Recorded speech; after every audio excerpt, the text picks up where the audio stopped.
Welcome back, peeps, for another episode of Boilermaker Mondays. John Yankovsky, aka Whisky and Stout, on the social network. So I'm very excited about this one.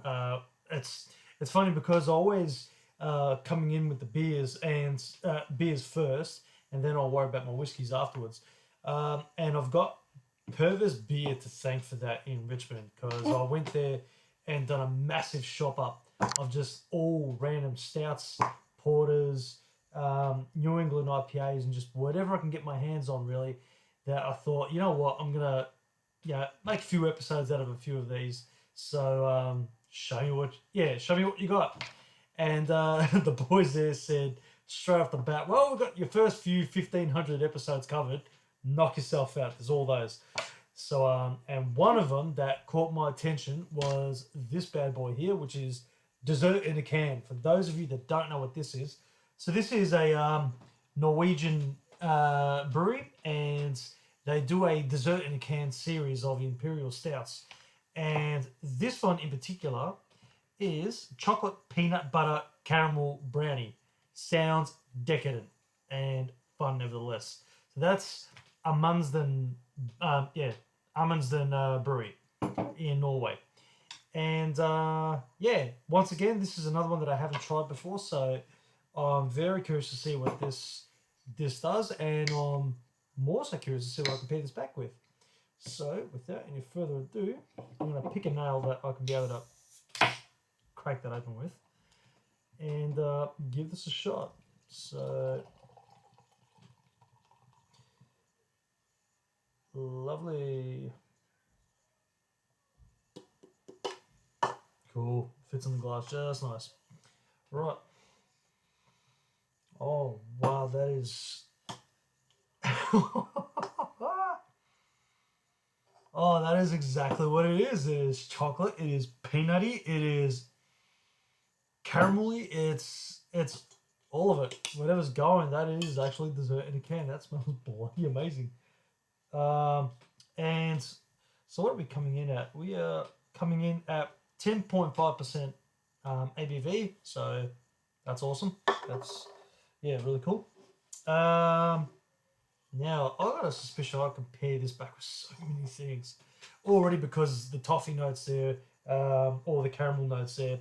So it's automatically going to suit back to a bourbon cask whiskey, 110%.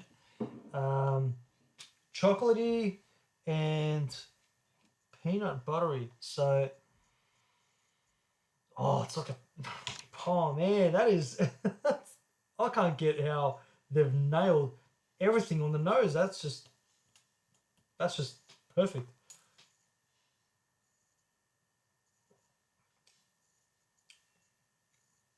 And the palate, that is the icing on the cake. Oh my goodness. Oh, that is so sweet and rich and just what an epic beer. Man, why didn't I grab more of these cans? Right, this starts. I'm just trying to think. Yeah, this could pair back with so many things. You could throw this back with an Isle of whiskey just to tame it down. You could throw it back with a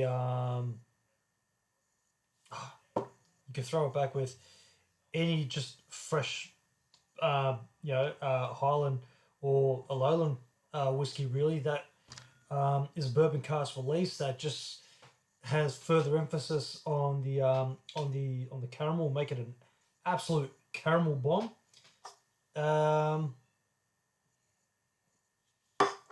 Wow, that is ridiculously yum. Man,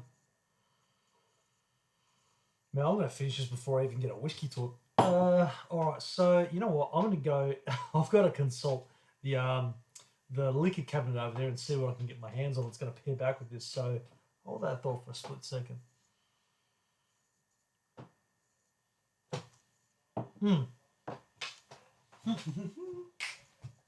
Right, so what can we pair you back with? We could go...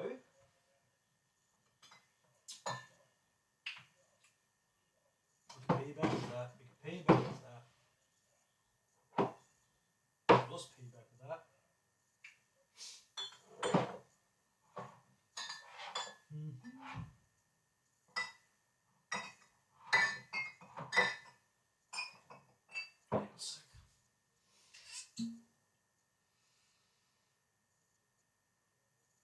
could piggyback with that, but if we can go back with this, we could also go back with.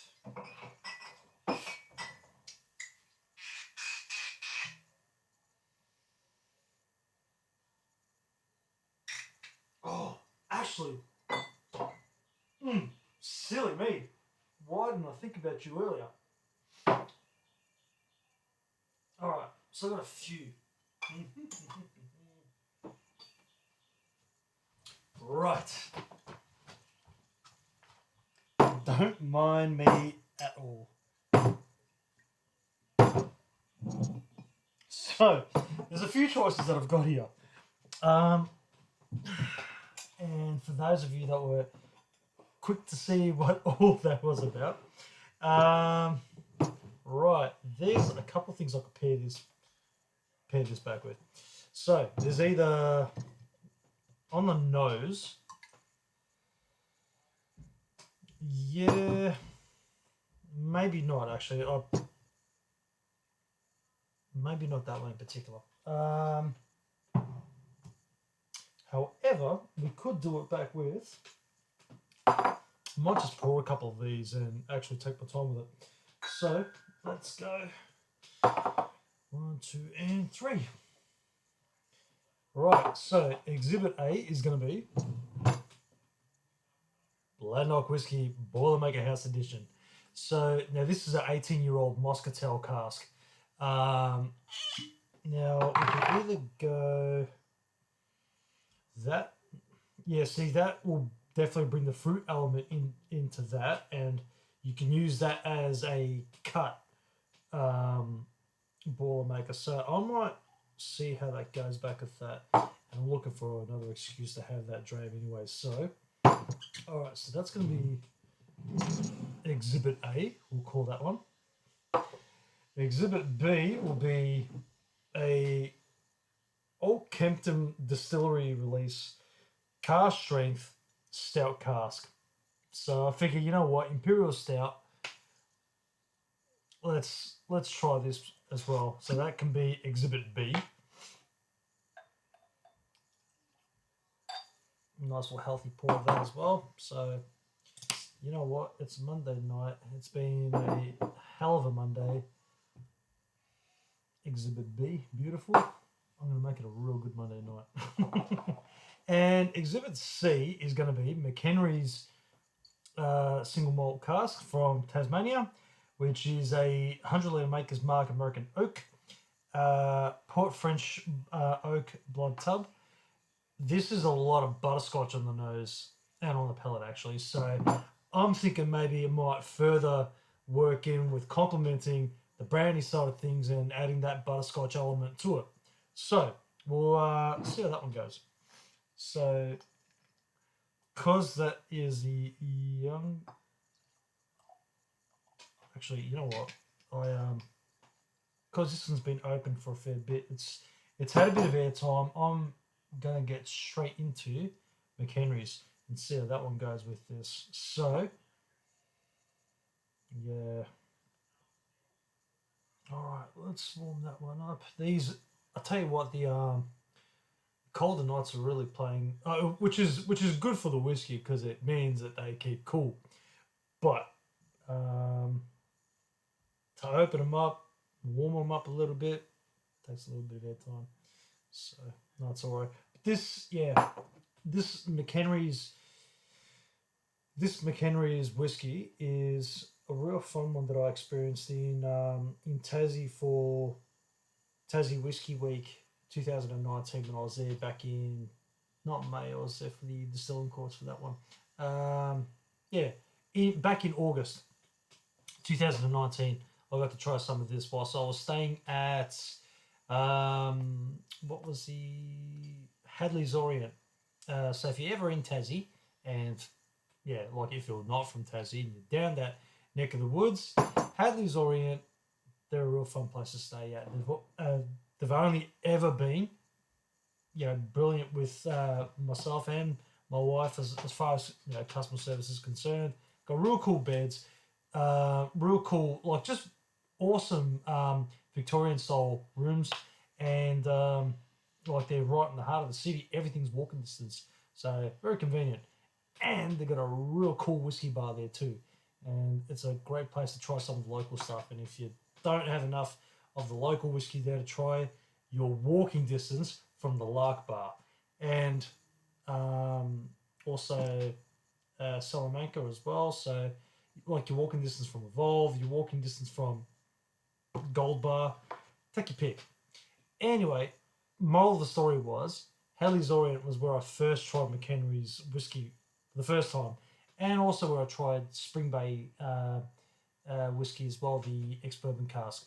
So that could have been one to try, maybe not. Either way, let's cut to the chase, shall we? So, all right, there's our butterscotch note that I was after. So let's go with our beer wash from the dessert in a can, and then we'll move on to the whiskey rinse.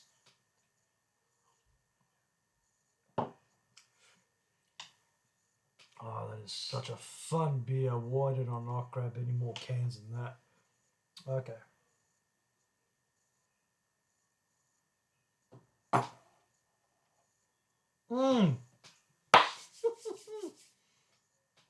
Ladies and gentlemen, we have a winner. That was fun.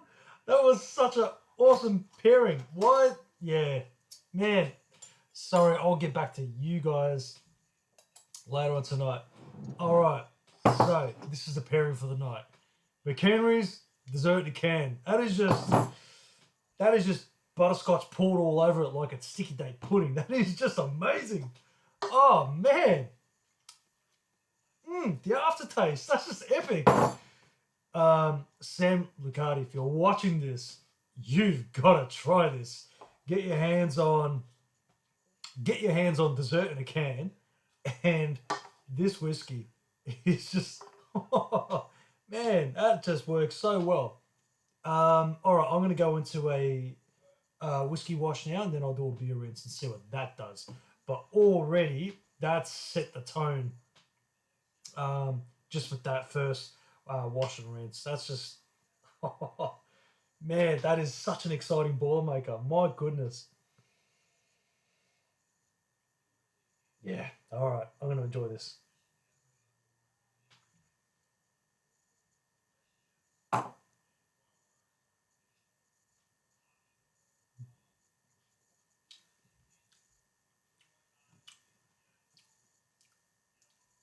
Cool. That's nice. And then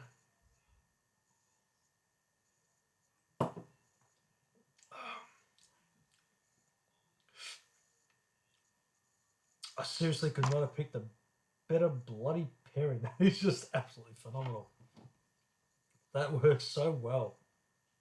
Either way you go, that's just dessert. They're both, yeah, that's such a rich and bold tasting imperial stout from the Norwegians. That's just amazing. The next time I see dessert in a can, I'm so gonna jump on this again. But that, but paired back with that McHenry's, my goodness, what a lovely surprise that was. So this is a barrel 17. This particular release was as well, because there's a few barrel releases that have come out from McHenry's. So if you happen to have your hands on a bottle of barrel number 17, then yeah, this would be the one to pair it back with if you can get your hands on that particular dessert in a can, which is the chocolate peanut butter caramel brownie imperial stout. So, and this one's sitting at 44%, and it is 3 years old. Yeah, 3-year-old whiskey, which is fun, and even more fun is pairing it back with that. That has been a lovely Monday night Boilermaker. My goodness, I need more dessert in a can beer pairings. That was such a fun one. But what I am going to do is, just so then that way I'm not turning this into a half an hour video and getting a bit too carried away here, what I'll do is I'm going to enjoy more of this with these other two, and I will put them back in the comments to say yay or nay. as to Exhibit A and Exhibit B, but I think because this has a very butterscotchy kind of note about it, but it's also um, it's got the fruit elements that come back from the port blood tub as well. So yeah, this is really nice.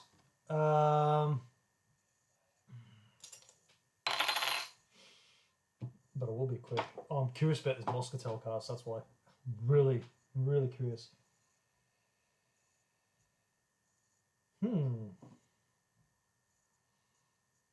Yeah, alright. Without trying to make things too messy, let's reset the palette a bit.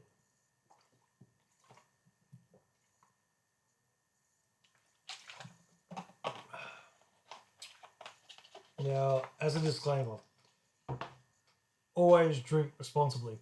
But if it's a Friday night, different story. No, I'll take that back. Always play things carefully whenever it does come to alcohol.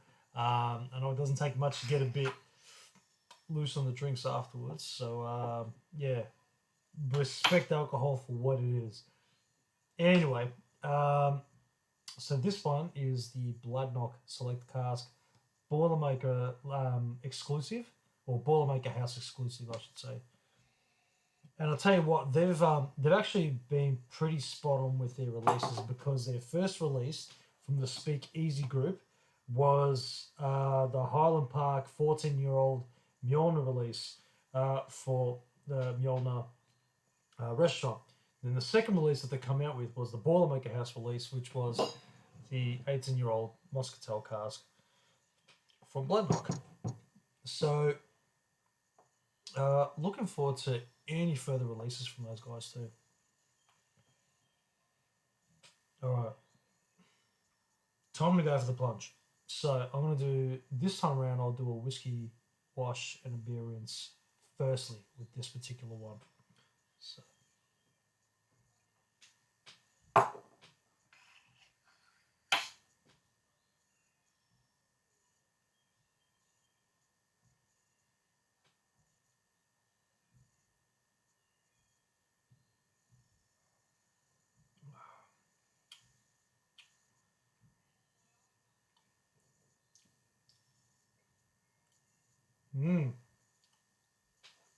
That is such a beautiful whiskey.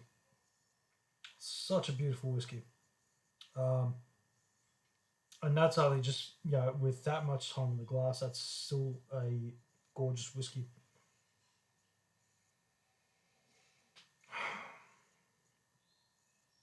Yeah, heaps of stewed fruits, heaps of like burnt toffee on it, which will probably work well with the caramel brownie effect.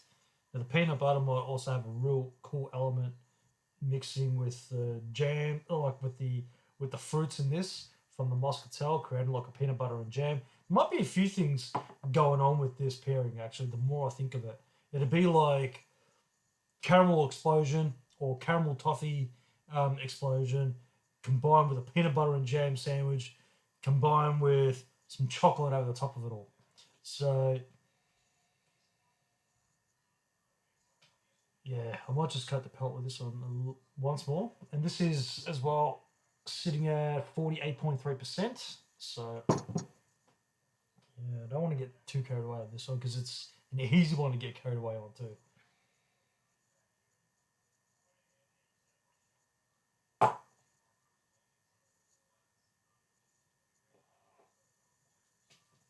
Mm. Now, as a rule of thumb, I know people uh, tend to see me dawdling with my whiskies whenever I drink, or whenever I have a sip of my whiskey, and that is, I think I'm a bit old fashioned in that regard. Where, I mean, actually, it's not a matter of being old fashioned. I Maybe it is. Richard Patterson actually gave real cool advice to enjoy your whiskey. Like, one of the things that you can do is the years of the years that it's spent in the barrel, have that in seconds on your palate. So that way you can, it opens up to you, it talks to you. So, and not to say that, my younger, um, my younger whiskeys I'll have on there for 3 seconds and then just smash it down. Like, become familiar with it, of course, but like my older whiskies, like in this instance for the Bladnoch, the 18-year-old, I'll have that on my palate for about a good, say, 18 seconds. So then I can really, become acquainted with it on the palate. And I mean, well, I'd be damned if I was ever introduced to a Macallan 70-year-old, because it'd be on my palate for well over a minute.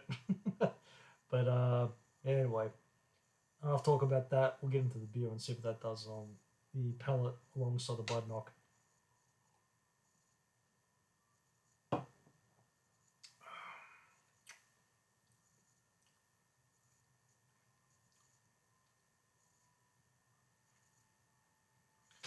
That is a very complex Boilermaker. Very complex.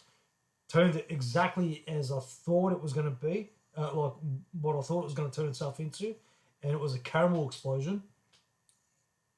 And the fruits have the fruits have probably softened up a bit, but it's like a subtle peanut butter and jam kind of effect. That was pretty cool. That was pretty cool. I'll be very curious to see what it does with a beer wash and a whiskey rinse afterwards. Uh, the the bar's already been set quite high with the first pairing, which was the McHenry and the dessert in can.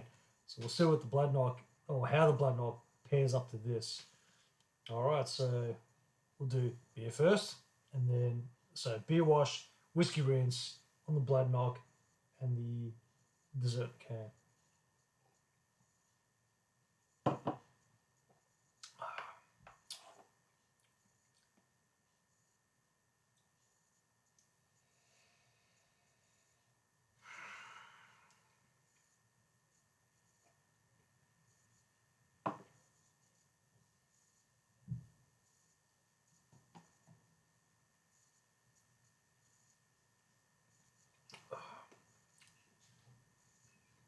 Whoa, the fruits have come out.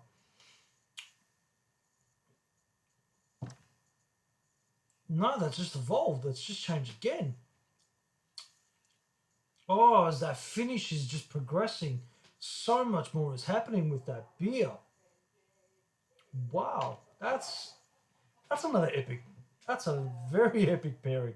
I the both and the cool thing about that one, like they both got their own strengths with pairing back with that beer. That's just awesome.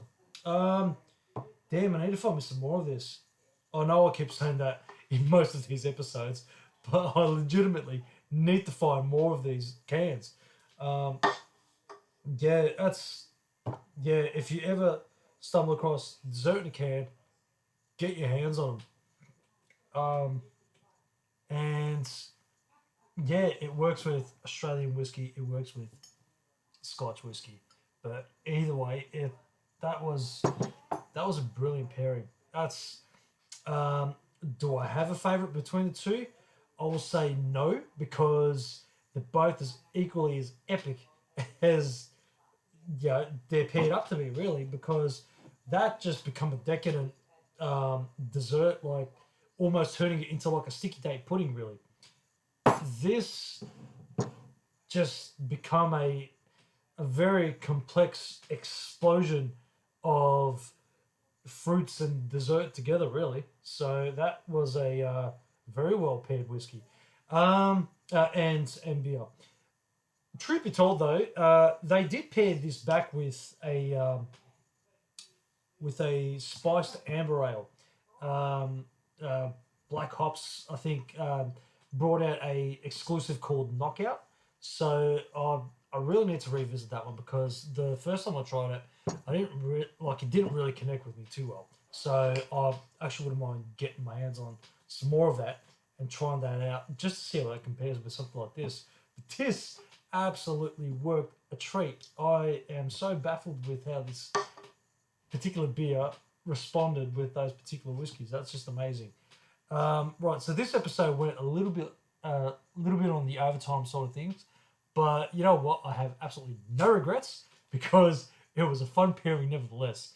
So I'll cut it here, and we'll leave it for another episode with another pairing, which I'll be steering off the stouts and going back to something else again. So stay tuned for the next episode. And like I've said in the past, and I will continue to say, if you have any recommendations for me to try, or if you want something that you want to try to find a pairing for, that you're struggling to find a pairing with, then give me hit me up with a comment or send me a message, and I'll be more than happy to trial it out. And and potentially make an episode of it. So, like, subscribe, share, support. You know the drill. Hope this was another fun episode for you guys and girls to watch. And I'm signing off for tonight. Happy Boilermaker Monday, and I'll catch you all next week for the next episode.